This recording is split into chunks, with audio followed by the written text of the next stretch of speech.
Let's take a look at how professional framers finish off their mounted artwork. Most professionally mounted artwork has backing paper applied to it. To do this, apply double-stick tape all around the back of the frame. Double-stick tape and their dispensing guns can be found at most art supply and craft stores. Next, flip the frame over and set it on top of the backing paper. Use a sharp knife to roughly remove the excess paper. Be careful not to cut into the frame.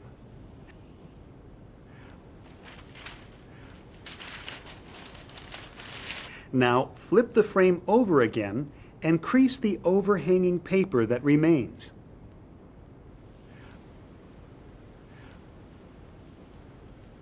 Finally, use an edge trimming knife or a craft knife with a straight edge to trim the paper back past the edge of the frame by approximately 1/8 of an inch.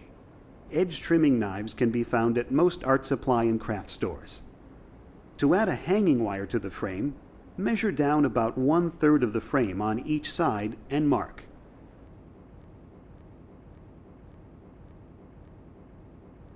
Adding rubber bumpers to the bottom corners of the frame will help make the frame hang properly on the wall, while also keeping the frame straight.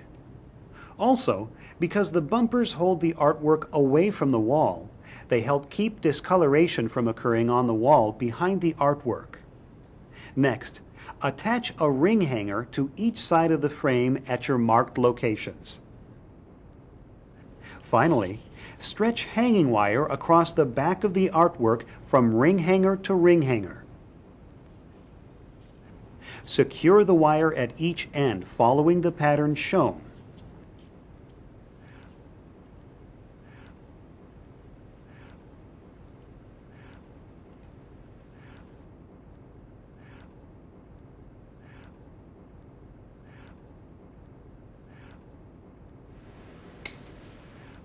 Now that's a professionally framed piece of art.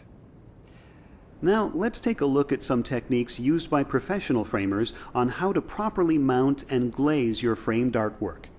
The term glazing refers to protecting your artwork with glass.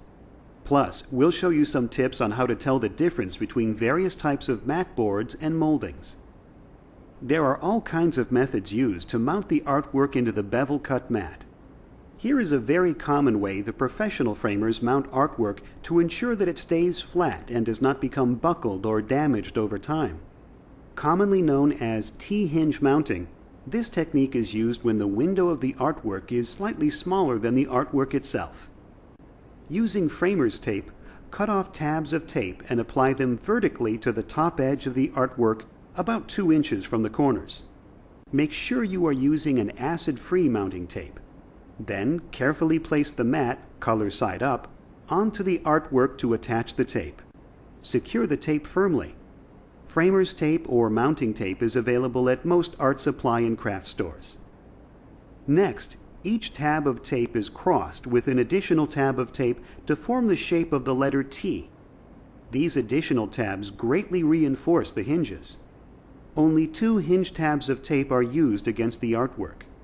The artwork is not taped along the full length of the top, nor is it taped along the sides or bottom.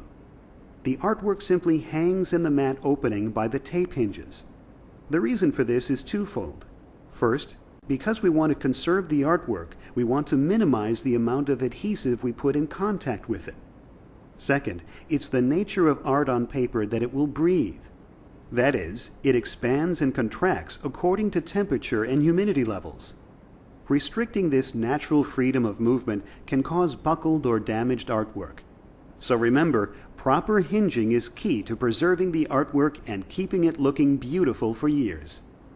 You must properly clean your glass before loading your artwork into your frame.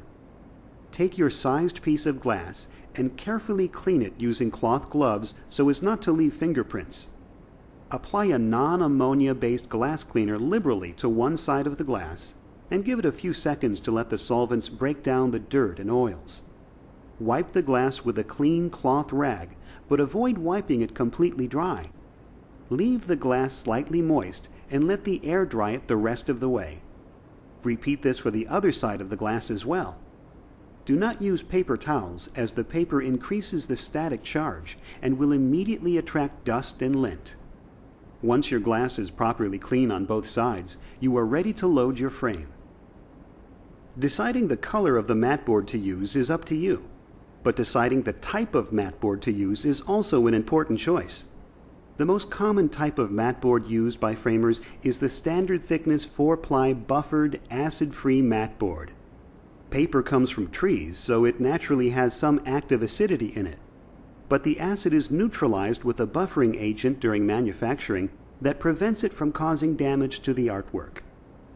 Moving slightly up the scale, we come to a type of mat board that is made from cotton, which naturally has no acid.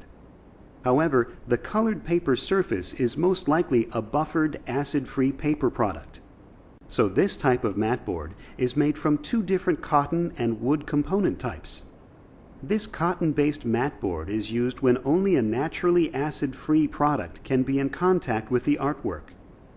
Another type of mat board used for priceless pieces or items displayed in museums is a 100% cotton-based product referred to as conservation, archival, or museum board. This mat board is usually very limited in colors and tends to be much thicker than standard thickness mat board.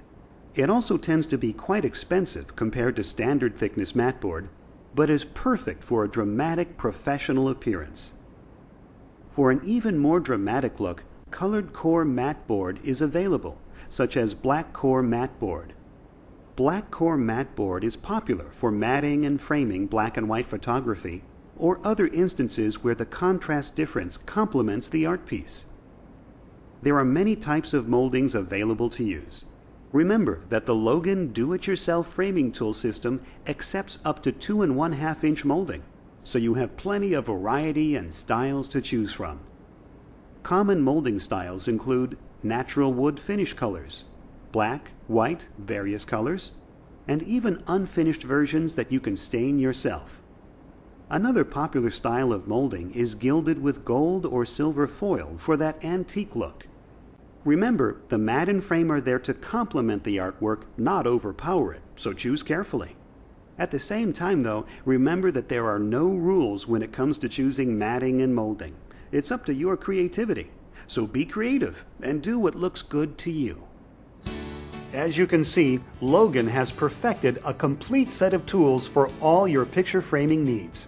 Affordable, easy to use, and most importantly, they give you the professional results you expect. And you'll pay for the tools in your first couple of frames.